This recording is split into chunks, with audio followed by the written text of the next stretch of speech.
All right, what up? Peace, peace, peace, peace. Good morning, man. Hopefully all is well with y'all. Brothers and sisters, man, that's watching. For the Most High Haushai's, increasing in what your knowledge, wisdom, understanding. Y'all prospering in everything y'all do. Yeah, I'm a little tired, but I wanted to go into this because I touched on this a few days back when I did the video on the good son and how I mentioned how in the movie how in the movie I forget his name, the main character. His mother dies basically, and basically, the family, his uncle's family, his uncle's wife, as his stepmother, became like his mother to him because he always said in the and he was saying in the movie that his mother was going to come back, but and that happened in the way like that was more of his spiritually, that was more his mother. So then now I mentioned in the video I was going to go into Isaiah 9 and 6. When because a lot of people get tripped up and they give. I just want to give a little good understanding of you know of when it mainly the everlasting Father. Actually, let me just get it. But uh, Christ being Yahushua being the everlasting Father. So that's really the main point I want to get into in this in this for this precept right here. All right, this is Isaiah chapter 9 verse 6, and it reads, "For unto us a child is born, unto us a son is given. The government shall be upon his shoulder," talking about Yahushua, "and his name shall be Wonderful, Counselor, the mighty Yahweh, or the mighty God, the everlasting Father, yeah, the everlasting Father, and the Prince of Peace." So yeah, man. So see, one can see here, and but I want to just give a little understanding of like what that is the everlasting Father, because one, this is kind of tying into that a little bit, the whole Trinity doctrine. See, he's a everlasting Father and whatnot. See, Christ is the Father and all that nonsense. But I'm just gonna give a little more understanding. So let's go into Isaiah 22 and 20 real quick, because this is one, and I could see how it could one that how it reads, but that's what the importance of that even myself. That's what I told y'all. I made a video a while back. I was going to Second Esdras 1:35, if 1:35 and 37, and it gave me more understanding of what Yahushua said when he said you will do greater things than me. And I think I did a video on that, and I think I named it the video the importance of precept upon precept. I think I think I did. I don't remember, but it was a while back. But let's go to Isaiah. Let's stay in Isaiah 22 and 20. Okay, while I'm here, and it says to get some more like understanding, basically. And this verse Isaiah chapter 22 and 20. "And it shall come to pass in that I will call my servant Eliakim, the son of Hilkiah, and I will clothe him with that robe." This is like a ruler in Israel, basically a ruler. Elder ruler, basically. "And I'll clothe him with thy robe, and strengthen him with my girdle, and I will commit thy government into his hands, and he shall be a father unto the inhabitants of Jerusalem and to the house of Judah." And then, okay, that's really all I want. Yeah, that's all I want on that. So yeah, see that? See, now he's not the actual the father. He's not the Most High the Father, but he's a spiritual father. He's like as we're gonna go on, he's more like a spiritual father, basically. Like that's like how basically what Isaiah. Actually, go back to Isaiah 9 and 6. It says, "For us unto a child is born, a child is born unto us a son is given. The government shall be upon his shoulder, and his name shall be called Wonderful Counselor, the mighty God, or the mighty Yahweh, the everlasting Father, and the Prince of Peace." Yeah, the mighty God. I mean, probably judge to us when I'm getting that when I read this. But everlasting Father, like Yahushua, he's like a father to us, basically, man. So but he has a father, and we see that dynamic a lot, which I'm going to go to later in real life, and as I was touching on last a few days ago, real life, TVs, movies, and whatnot. He was more like a father to him, even though he has a spiritual father. I was talking about this with a brother a while back. They do that with like the character Superman, basically, kind of like they kind of align him, trying to get the archetype of Christ a little bit, because he has a spiritual father. He had again, what's his actual Oh man, I'm forgetting Superman's actual father from Krypton or whatever. Or like I'm forgetting the name, but Superman had an earthly father. But see, the same they kind of had that dynamic. But see, like Christ had an earthly father, and but but it's his spiritual father. You know, Yahweh. So they do that dynamic a lot too. So, but yeah, let's get Isaiah 21 and 22 and 21 and 20 and 21. And it shall come to pass in the day that I will call my servant Eliakim, the son of Hilkiah, and I will clothe him with thy robe, and will strengthen him with thy girdle, and I will commit thy government into his hand, and he shall be a father unto the inhabitants of Jerusalem and the house of Judah. So yeah, man. So he was like him, you know, that he was a like a father, elder, like he was a ruler. He's like a father, you know, to us basically. That's how Yahushua is, man. He's like the reason why he's an everlasting father. Um, let's go to because it's all he's everlasting. Why? Because get this. This is Hebrews 10:7. It says, Then I said, Lo, I come in the volume of the book. It is written of me to do thy will, O Yahweh. So see, it's all about Yahweh Shah. I mean, this whole book is about Yahweh Shah. It's everlasting. He's everlasting, everlasting. It's like the Most High is everlasting, everlasting. So is Yahweh Shah, man. We know he was first thing created, but so it was everlasting to everlasting, man. So, yeah, so that's why he's the everlasting father. He's like an everlasting father to us. Like, you know, Christ is like, you know, I don't even say he wasn't. He's like a father. You know, it's like even, but still, even the most, even he said us to obey the heavenly Father by obeying him. We're following that chain of command. And the same thing with oh man, I wouldn't get it, but it's probably not. Okay, I was gonna go into Hebrews 12:9, but it's in my other Bible because some parts here in my Bible was kind of messed up, but yeah, see, but basically, Yahushua is like a spiritual father to us, man. But many times in the scriptures, like I said, we see this in life and TV and movies. You know, a person actually has a biological father, and they're probably in their life, but sometimes they are, sometimes they're not. But they always had somebody that was like a spiritual father. So let's go to Second Maccabees, chapter 14, verse 37. Yeah, because I had to get my notes on this one. Because I can't remember the top of my head. Second Maccabees chapter 14 verse 37. And yeah, let's get let's see what 14:37. And it reads, is this 14? No, it's Raziz. Okay. And Second Maccabees chapter 14 verse 37. It says, Now there was accused unto Nicanor Raziz, one of the elders of Jerusalem, a lover of his countrymen, a man of very good report, who for his kindness was called the father of the Jews. See, you see his Raziz in the Maccabees. You know, he was like a father. You know, as an elder, he was like a father to the Jews. Man, he was like a father to us, basically. You know, during that time, we had many. You know, like you could honestly say even like, you know, you could, cause yeah, they could be like, you know, they would like, you know, they're like how do I put this? What's the word I'm looking for? They were like like fathers and big like mentors and stuff like that. You could say even Moses was like that for Joshua. Like he was kind of like like even though Joshua had a father, but still like Moses, Moses took him under his wing, or Elijah and Elisha, like you know his people. Elijah was his pupil and whatnot, and Elijah was like served under Elijah, but you know that used to see that dynamic. We see it time and time again that you know that was that element of a spiritual father, basically, man. So yeah, I'm gonna read this one more time. Oh,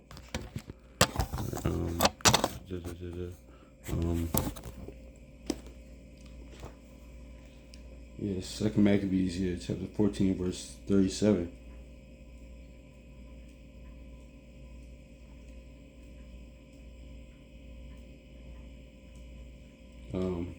Yeah, now it was one of the accused unto Nicanor, one Raziz, one of the elders of Jerusalem, yeah, and a lover of his countrymen, and a man of very good report, whose kindness was called the father of the Jews. Yeah, man. So an elder, he was like a father to us, during that time. There's many like that, as I'm going to get into.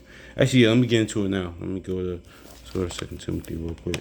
But yeah, we see that Raziz was like a father unto the Jews. Like, that's why, it says, in Timothy, we give the elders double honors, man. Honor our elders, man. Sure, you gotta do it inside this walk, even outside this walk. Elders of our nation that, they might not be in the faith, but still they lived a long time. You can still, learn. I still learn a lot from two elders that's not even in this walk, and still I got a few elders I talked to in this walk that I met in this walk. So, either that's why it's so important to, the elders are so important, especially for our nation right now, man. It's just, I think I touched on it a while back, the video on this a while back, but all I said is this generational warfare in our nation is not good, because you got, the younger generation not listening to elders or our generation, and it's like, and the elders not even, looking down on the youth and the younger of our generation, man. But and I think I touched on it. Just did video on it, and even other brothers did a video on it, or just people say that there's a difference between the elder and the OG.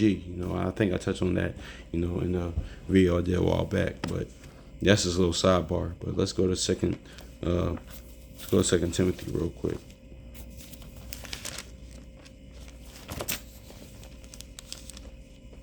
Second Timothy real quick.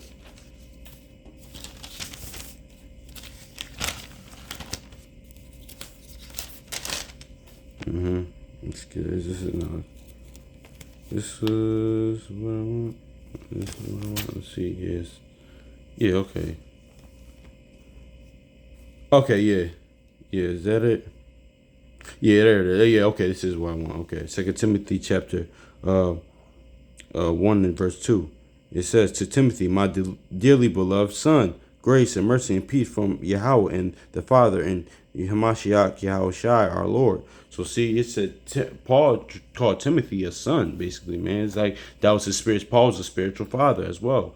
Even though Timothy had a father, but Paul, he learned a lot under Paul, so he was like a spiritual father to him, basically. So that's what that means, everlasting father, when it's talking about, when it calls that Yahushai, he's like an everlasting father to us in Isaiah 9:6. And this actually brought me to remembrance of years ago. I can't find an interview. If I do, I'm gonna try to. It's going to be hard to find it. It might not be, but I just can't remember. But it was what's called. I was watching an interview with James Brown's son, and one of his sons. I'm not sure how many children he had, but he has. But he's like him and like Michael Jackson, like would talk all every week on the phone, so even though, but see, that was like Michael Jackson, that was his James Brown, like it was his spiritual father. He learned a lot from James Brown, basically. But Michael Jackson had like a biological dad, of course, but James Brown was like more like his spiritual father, basically. And you saw that like into 2003 like BET Awards, like back in the day. I say that example because it's all tying in to this, but yeah, I was like a spiritual like father to him. So yeah, they say they would talk every week, call every week. And so yeah, so that was like we see that, like I said earlier, we see that dynamic all the time. Those that grew up watching like Dragon Ball Z, like Gohan and Piccolo. Now Gohan, of course, had a biological dad, which is Goku, but like Piccolo is more of his father because he was more like there for him. More, he learned a lot under Piccolo. When he was always about to die, Piccolo always came in, did his little special beam cannon, whatever, and came in and saved him and whatnot. But even though character Gohan, he had a dad, he had an actual dad, but spiritually, like his father was like Piccolo. He learned a lot under Piccolo, so that was So we see that dynamic in life all the time, in movies, TV shows, whatever. We see that.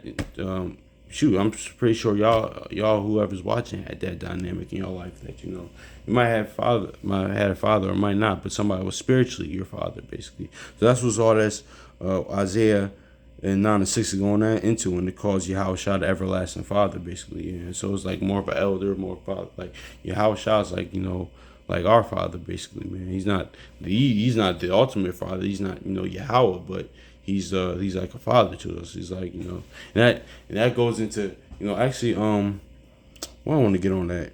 What do I want to get on? Because I was just meditating on that the other day, and let me get something real quick.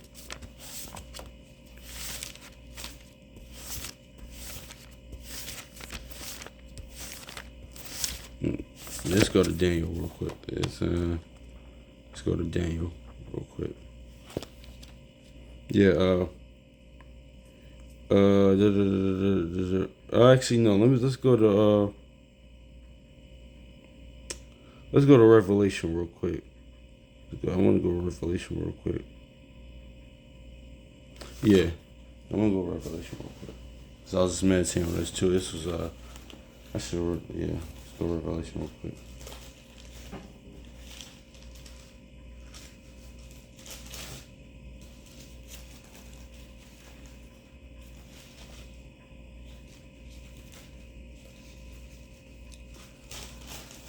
Yeah, this is Revelation, chapter 1 and verse 14. It says his head and his hair were like white like wool, and his and wait, let me start this over again. My bad.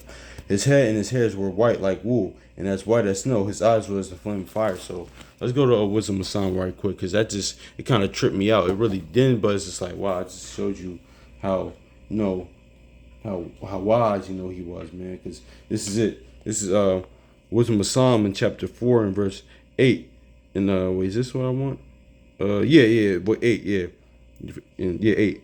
For honorable age is not the which standeth in length of time, nor is measured by the number of years, but wisdom unto gray hair is an unspotted life. It is old age. But see, I bring those precepts up because Yahweh he was when he's doing his ministry or whatnot, he was really like only in his 30s, but that goes to the as I just read in Wisdom of Solomon. Like let me read it again. Wisdom of Solomon chapter 4 and verse 8. It says, but wisdom for outbursts, 8, and I'll read it again. For honorable age is not that which standeth in length of time, nor is measured by the number of years, but wisdom unto the gray hair unto men, and the unspotted life is old age. So yeah, man, he was so wise, He's like, think about that, like in his 30s and whatever, because shoot, he was like, on his ministry, he was like, it said he was like an everlasting father, but he was like 30. And I was talking about this with brothers a while back, in the Discord app. This is crazy how we was talking about how far we've been discontinued from our heritage, because we was just talking about like the youth. Like one of the brothers in the this little sidebar, but one of the brothers in the Discord app, shout out to the brother, he posted the ages of the 12 patriarchs. I'm like, I was like, damn, they were so young. Like some of them, like Joseph was like 17. They was like all my early 20s, mid 20s. I'm like, damn, they were so young, but grew up in the law and so wise and I said, man, that's how far we've been discontinued from our heritage. Because I mentioned like Christ, I mentioned Yahweh, I mentioned like David, I mentioned Josiah, like running the nation like 8 years old, and I mentioned young Daniel, and most of our forefathers, they were young, but I was going into like when I was talking to them, I was like, it's crazy because I was thinking about what I was doing at the age wasn't doing none of that, man. That's how far we've been discontinued from our heritage and how far we fell off as a nation. Because I was thinking about all the stuff I was doing at that age, even now, because in my 20s, I was still thinking about that. I didn't do half the stuff they did, man. Didn't know half the stuff they knew. That's why I'm glad that, glory to the Father, that He opened, most of our brothers and sisters' eyes, not only myself, but most of y'all brothers and sisters' eyes is watching this in this walk, Even still, even if in later years, we should give all glory to Him for that, man, because the fact that He just woke us up to this, man. But yeah, I just said that to how far I've been discontinued. That's a little sidebar, but it's just as I was thinking about this, I was like, damn, he's really wise because he's an everlasting father during his ministry in like his mid 30s, man. So I mean early 30s, because so that's just crazy how that's why. But that's why actually let me get this real quick. That's why let's get this. Yeah, I'm probably gonna close out with this because this one part of it. But yeah, let's go to Matthew 12 and 42. The queen of the south shall rise up in the judgment against this generation, and shall condemn it. For she came in from the uttermost parts of the earth to hear the wisdom of Solomon, and behold, a greater than Solomon is here. So yeah, man, that's why he's the greatest, most wisest man to walk the earth. Because before that, it was Solomon, but now it's greater. He's even greater than Solomon, man. So that's just there's I'll give all honor and glory for the wisdom of our forefathers, man. So yeah, man, that's really it on that. Hopefully this was edifying. So yeah, peace.